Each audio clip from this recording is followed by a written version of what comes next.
ప్రభునందు అత్యంత ప్రియులైనటువంటి మా ప్రియులందరికీ ప్రభు నామమున మీకు మా శుభావందనాలు తెలియజేస్తున్నాం. ఈ దినమున కూడా మన యొక్క బైబిల్ పఠనము పరిశుద్ధ గ్రంథం బైబిల్ను ఆధారం చేసుకుని కార్యారంభము కంటే కార్యాంతము మేలు అనేటువంటి భాగాన్ని అనుసరించి ధర్మశాస్త్రంలో యొక్క విషయాలను గురించి మనం తలస్తున్నాం. ధర్మశాస్త్రము ఆ దినముల్లో దేవుడు ఇశ్రాయేలు ప్రజలకు తన ప్రజలు ధర్మముగాను దేవునికి పరిశుద్ధముగా జీవించాలని వారికి ఇచ్చిన నియమ నిబంధనలు. అంతేకాదు నూతన నిబంధనలకు వచ్చినాక దేవుడు పరిశుద్ధాత్మనిచ్చినాడు, పరిశుద్ధ గ్రంథాన్ని ఇచ్చి నూతన నిబంధనలో మనం ఏ విధంగా జీవించాలో ఇది పాత నిబంధన కాలంలో వారికి ధర్మశాస్త్రము గ్రంథరూపకంగా ఉంది. ఇప్పుడు మనకు ఆ ధర్మశాస్త్రం యొక్క విధానం మన మనస్సాక్షిలో మన హృదయంలో పెట్టినాడు దేవుడు. అది మనం అనుసరించవలసిన వారంగా ఉంటున్నాం. ఈ దినం కూడా ధర్మశాస్త్రంలో యొక్క మాటను అనుసరించి అటు ప్రసంగి గ్రంథం 7-8 వచనాన్ని ఆధారం చేసుకొని నిర్గమకాండము 22 అధ్యాయము 20వ వచనం 22-20 యెహోవాకు మాత్రమే గాక వేరొక దేవునికి బలి అర్పించువాడు శాపగ్రస్తుడు. బలి అర్పించువాడు యెహోవా దేవునికి కాక వేరొక దేవునికి బలి అర్పించువాడు ఎవరట? గమనించిన శాపగ్రస్తులు అంటారు. బైబిల్ ప్రకారంగా ఎవరు శాపగ్రస్తులు అనంటే దేవుని యొక్క మాట విన్నటువంటి వాళ్ళంతా కూడా శాపగ్రస్తులు. అందుకనే దేవుడు ఎట్టి పరిస్థితుల్లోనూ తనకు రావాలంటే యొక్క మహిమను, తనకు రావాలంటే యొక్క ఘనతను, గౌరవాన్ని వేరే దేవతలకు, వేరే మనుషులకు పోవడానికి దేవుడు ఒప్పుకోడు. అందుకొరకనే నిర్గమకాండం 20వ అధ్యాయం 3 అంటాడు, 4వ వచనం 3వ వచనం, నేను తప్ప వేరొక దేవునికి ఉండకూడదు. ఆకాశం అందే కానీ, క్రింద భూమి అందే కానీ, భూమి కింద ఉండు నీళ్ళ ఎందే కానీ ఉండు దేని రూపమునైనను విగ్రహమునైనను నీవు చేసుకొనకూడదు, వాటికి సాగిలపడకూడదు, వాటిని పూజింపకూడదు. ఏలైనగా నీ దేవుడు నాకు యెహోవా నేను. రోషము గల దేవుడు నన్ను ద్వేషించు వారి విషయంలో 3-4 తరముల వరకు తండ్రుల దోషమును కుమారుల మీదకి రప్పించు. నన్ను ప్రేమించిన ఆజ్ఞలు గైకొను వారిని 1000 తరముల వరకు కారణించు. అందుకనే దేవుని బిడ్డలారా, దేవుని బిడ్డలు ఎప్పుడు కూడా ఆయనకు తప్ప వేరొక దేవునికి బలి అర్పించవద్దు. ఏంటిది బలి అంటే? ఆత్మీయంగా చూస్తే వేరొక దేవుళ్ళు, వేరొక దేవతలు కూడా ఉన్నటువంటి విషయం బైబిల్లో కొన్ని మనకు అక్కడక్కడ బైబిల్లో కనబడినటువంటి సందర్భాలను బట్టి మనము చూడగలం. యెహోషువ గ్రంథంలో కూడా ఈ విధంగా వ్రాయబడి ఉంటుంది. ఎందుకంటే యెహోషువ గారి కాలంలో దేవుడు వారికి తెలియజేసిన సందర్భాలను మనము చూడగలం. ఎందుకంటే వారు ఏ విధంగా ఉండాలో అనేటువంటి విషయాన్ని మనము దేవుని వాక్యంలో చూస్తాం. లేకపోతే ఇంకా యెహోషువ గ్రంథంలో నుంచే కాకుండా ముందుగా ద్వితీయోపదేశకాండము 4వ అధ్యాయంలో కూడా ఈ విధంగా వ్రాయబడి ఉంటుంది. ద్వితీయోపదేశకాండము 4:23 ఒకవేళ ఆ విధంగా చేసేటువంటి వారి సంగతులు ఏమవుతాయి అనేటువంటి విషయాన్ని మనము ఎరగవలసిన వారంగా ఉంటున్నాం. 4వ అధ్యాయము ద్వితీయోపదేశకాండము 4వ అధ్యాయము 23 నుండి ఈ విధంగా వ్రాయబడినటువంటి సందర్భము మనం ఎరుగుదాం. 23 నుండి, మీ దేవుడైన యెహోవాకు ఏర్పరిచిన నిబంధనను మరిచి నీ దేవుడైన యెహోవా నీకు ఆజ్ఞాపించినట్లు ఏ రూపమును కలిగిన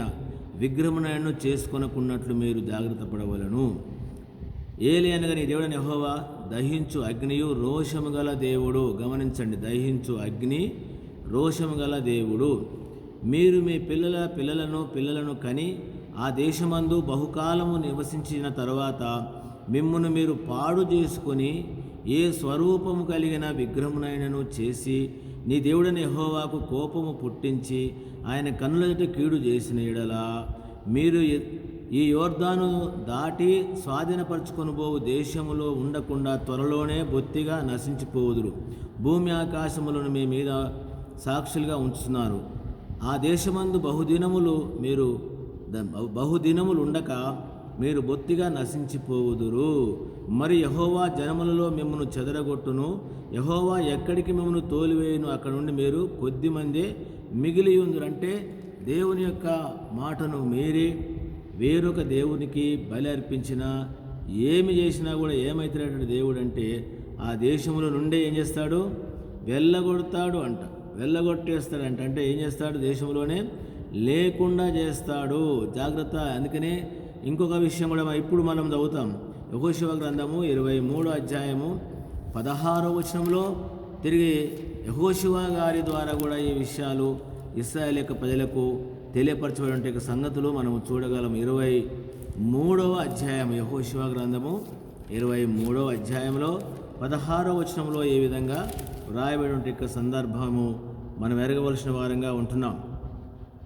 మీరు మీ దేవుడైన యెహోవా మీకు నియమించిన ఆయన నిబంధనను మీరి ఇతర దేవతలను పూజించి వాటికి నమస్కరించిన ఎడల యెహోవా కోపం మీ మీద నుండును గనుక ఆయన మీకిచ్చిన ఈ మంచి దేశంలో నుండకుండా మీరు శీఘ్రముగా నశించిపోదురు. మనకు తెలుసు, ఇది బైబిల్ యొక్క చరిత్ర ప్రకారము ఇశ్రాయేలు యొక్క ప్రజలు, యూదా ప్రజలు దేవుని యొక్క మాటను విడిచిపెట్టి దేవుని పూజించకుండా ఇతర దేవతలను, ఇతర పద్ధతులను, ఆచారాలను చేసిన కారణాన్ని బట్టి ఇశ్రాయేలు యొక్క ప్రజలు అషూరు చెరకు వెళ్ళినట్టు మనం చూడగలం.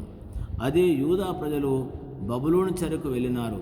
దీనికి కారణం ఏందండి? ఎందుకు వెళ్ళినారంటే దేవుని యొక్క నిబంధనలు పాటించకుండా, దేవుణ్ణి పూజించకుండా ఇతర దేవతలు అంట. బైబిల్లో చాలా విషయాలు రాయబడ్డాయి. ఇతర దేవతలు అంటే సూర్య దేవతలను, రకరకాల దేవతలను పెట్టుకొని ఈ గ్రంథాలు మీరు చదువుకున్న తర్వాత చదవండి. సంఖ్యాకాండము 25:2, ద్వితీయోపదేశకాండం 13:1, 17:2 ఇట్లా చేస్తూ వచ్చినారు. ఇంకా హోషేయ గ్రంథంలోను ఆయా గ్రంథాల్లో ఉన్నాయి. ఎందుకంటే వారు దేశంలోనికి చెదిరిపోవడానికి 2 దినవృత్తాంతముల గ్రంథము 36వ అధ్యాయంలో కూడా దేవుని మాటలను వినకుండా దేవుని దాసులు చెప్పినటువంటి వారిని నిరాకరించి తృణీకరించిన కారణాన్ని బట్టి వారు బబులోను దేశానికి చెరకు వెళ్ళినారు.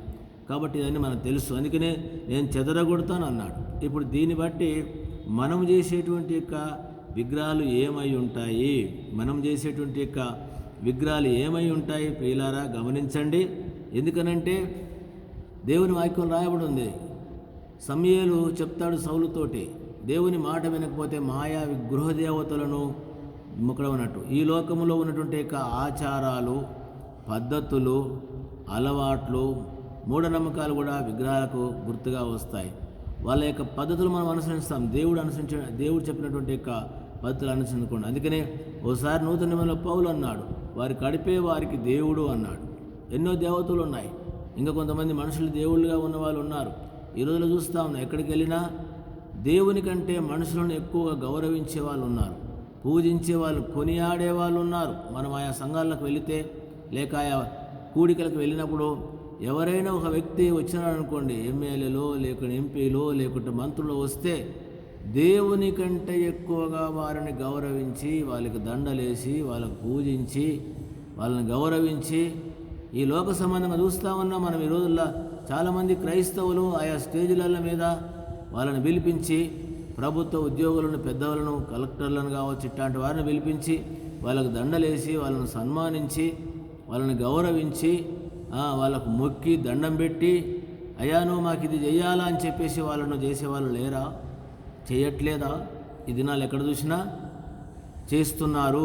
అందుకని గమనించండి, ఎవరైనా ఇలాంటి వారు దేవుని కంటే ఏది పెట్టకూడదు, అది విగ్రహం అవుతుంది. ఇప్పుడు మనకి ఈ దినాలలో అధికారులు విగ్రహాలు అయిపోయినారు, మంత్రులు విగ్రహాలు అయిపోయినాయి, ప్రధానమంత్రులు, కలెక్టర్లు, వీళ్ళందరూ మనకు విగ్రహాలు. ఎందుకంటే మనం మీటింగులు పెట్టి వాళ్ళని పిలిచి, వాళ్ళని కూర్చోబెట్టి, వాళ్ళకు గౌరవ శాల్వలు కప్పి, అవసరమైతే దండలేసి, వారిని దండం పెట్టి కదా, వాళ్ళు రాగానే పులిపీఠాల మీద చైర్లేసి కూర్చోబెట్టేసి వాళ్ళని గౌరవిస్తున్నాం. అంటే దేవుని కంటే కూడా, దేవుని దాసుల కంటే కూడా వాళ్ళు ఎక్కువైపోయినారు మనకు. దేవుని దాసులకు విలువ లేదు, కానీ లోకస్తులు, అధికారులు రాగానే వాళ్ళకి ఇచ్చేటువంటి గౌరవం, ఇది విగ్రహ ఆరాధన కాదంటారా? ఇశ్రాయేల్ ప్రజలు ఎవరికి తల వంచరు, ఒక దేవునికే. ఈ దినములో ఉన్నటువంటి మన ప్రియులు ఉన్నారు, ముస్లిం సహోదరులు, వాళ్ళు ఎవరికి తల వంచరు, వాళ్ళు ఒక దేవునికే ఉంచుతారు. చూడండి వాళ్ళకు ఎంత గట్టి నిక్కచ్చిగా ఉంటారు. ఈ రోజులు క్రైస్తవుడు అనేటువంటి వాడు ఉన్నాడా? దేనికి పడితే దానికే మనుషులకు మొక్కుతారు, అది ఎవరికైనా. అందుకనే ఈ మాటలు గుర్తుపెట్టుకొని మనం కనుక ఆ విధంగా ఉంటే శాపగ్రస్తులమవుతాం. శాపగ్రస్తులమే కాకుండా దేశాన్ని వదిలిపెట్టి వేరే దేశానికి పంపించినటువంటి వారు మనకు తెలుసు. అదేవిధంగా ఆత్మీయంగా ఇలాంటి వాళ్ళు ఉంటే దేవుని రాజ్యానికి పోయేదానికి బదులుగా చివరికి వాళ్ళు చేస్తుంటే ఈ విగ్రహాలు అంటే ఇట్లాంటి వాళ్ళను మనుషులను కొనియాడి మనుషులను పూజించి గౌరవించి వాళ్ళని చేసేవాళ్ళు ఉంటే దేవుని రాజ్యానికి బదులుగా తీర్పాలు కావాలి, నరకానికి వెళ్ళేటువంటి పరిస్థితులు ఉంటాయి. కాబట్టి ఈ విషయాన్ని ఆత్మీయంగా ఎరగండి. ఏం చేయకూడదు? యెహోవాకు మాత్రమే కాక వేరొక దేవునికి బలి అర్పించొద్దు. బలి అని అంటే అర్పించడం అన్నమాట. బలి అర్పించడం అంటే ఇవన్నీ చేస్తాం. ఎవరికి? వాళ్ళకు నేను చెప్తూ వచ్చినాను కదా. అందుకనే ఏ మనిషికి కానీ, ఏ గొప్పోనికి కానీ, ఏ అధికారికి కానీ ఎవ్వరికి కూడా మనం ఏం చేయకూడదంటే దేవుని కంటే ఎక్కువ వారిని గౌరవించవద్దు, వాళ్ళను చేయొద్దు. ఎందుకంటే దేవుడే మనకు ప్రాముఖ్యత, దేవుడే గౌరవం. అందుకనే దేవుని బిడ్డలముగా ఈ మాటలు వింటుంటే మనము ఆ విధంగా జీవిస్తే దేవునికి మహిమ తీసుకొచ్చే వాళ్ళంగా ఉంటాం. దేవుడు అందుకనే మనం నేర్పరచుకున్నాడు. ఈ విషయాన్ని జ్ఞాపకం పెట్టుకొని దేవుని బిడ్డలు దేవుని కొరకు సాక్ష్యంగా జీవించాలి. అందుకనే ఏది కూడా చేయకూడదు. చేసినట్లయితే దానికి మనమే శిక్షకు పాత్రలం అవుతాము. ఆత్మీయంగా ఎరగండి. ప్రభు ఆ విధంగా మన పక్షంగా ఉండి దేవుని పూజించే వారంగా, అందుకనే దేవుని కంటే ఎవరిని ఎక్కువగా మనం పూజించకుండా గౌరవించకుండా దేవుని తర్వాతనే మనం మిగతా వారిని మనము చేసేవాళ్ళంగా ఉంటాం. కొంతమంది బైబిల్లో ఉన్నారు, ఎవరెవరికి అంటే 7 సంవత్సరాల కొలువు చేసినంట భార్యకు ఇంట్లో ఉంది. కొంతమంది పిల్లలు కూడా దేవుళ్ళు కావచ్చు, భార్యలు దేవుళ్ళు కావచ్చు, ఆస్తి కూడా దేవుళ్ళు కావచ్చు, అంతస్తులు దేవుళ్ళు కావచ్చు, పేరు ప్రఖ్యాతులు దేవుళ్ళే, వాటి అవే కావాలంటాం. డబ్బు దేవుడు, ధనము ధనం ధనం అని చెప్పేసి ఇవన్నీ విగ్రహాలేనండి. ఈ చెప్తే వినకపోవడం మూర్ఖత కూడా విగ్రహాలే. కాబట్టి ఇవన్నీ ఆత్మీయంగా మనుషుల్లో ఉండేటువంటి, క్రైస్తవుల్లో ఉండేటువంటి విగ్రహాలు ఇవన్నీ కూడా. మనం అనుకుంటామంటే ఆ విగ్రహాలే అవి అనుకుంటాం, అవి కావు. ఇది మన యొక్క హృదయాలలో ఉన్నటువంటి గృహదేవతలు అని అంటారు. వాటికి మేత కావాలి, వాటిని పూజించాలి. మనకు ఉన్నటువంటి అందం కూడా ఒక దానికి అందం కొరకు చేస్తూ ఉంటారు. ఇంకా ఇవన్నీ ఎట్లా ఉన్నాయి, ఎన్నో ఉన్నాయి. కాబట్టి గుర్తించి నష్టపోవద్దని ప్రభువునామమున ఆయన దాసులంగా మీకు మనవి చేస్తూ ఉన్నాం. మా ప్రియమైన తండ్రి, భాగాన్ని దీవించండి. ఇచ్చినందుకు వందనం చెల్లిస్తూ యేసునామమున ప్రార్థన చేడుకుంటున్నాను తండ్రి, ఆమేన్. వంతనే దేవుని యొక్క ప్రేమ, మన ప్రభువైన యేసుక్రీస్తు కృప, పరిశుద్ధాత్మ సహవాసం మనందరి తోడై ఉండును గాక. ఆమేన్. Praise the Lord. మీ అందరికీ